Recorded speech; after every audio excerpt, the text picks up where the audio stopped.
అసలు ఈ స్వామి ఏంది మాలేసుకుండు జెండా పట్టుకొని తిరుగుతుండు అసలు ఏందో అడుగుదాం. ఏం స్వామి మీరు ఇట్లా జెండా పట్టుకొని తిరుగుతారు? జెండానా అంటే నాకు పార్టీ ఇష్టం స్వామి, అందుకని వేసుకున్నా.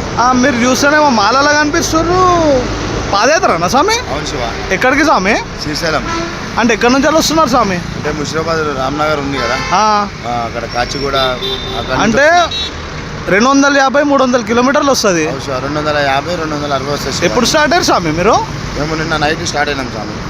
అంటే పార్టీ కండువా పట్టుకురు, మీరు మాలలు ఉన్నారు కదా, తీసుకుంటాం కదా స్వామి. బర్త్డే ఉండే, అచ్చా చల్లగా ఉండాలని. ఇంకోటి మాకంటే ఇష్టం, మా ఇంట్లోకి పింఛన్ వస్తుంది. నా 2 బిడ్డలకి కేసీఆర్ కిట్లు రావడం జరిగింది. అంటే మీకేమో మంచిగా చేసినారా పార్టీ? అంటే అందరికీ వేసింది స్వామి, నాకే అని కాదు కానీ మా ఏరియాలో మా దగ్గర చాలా అందరికీ ఆల్మోస్ట్ తెలంగాణ మొత్తం మంచిగా చేసింది స్వామి. అచ్చా, 2 నిమిషాలు మాట్లాడితే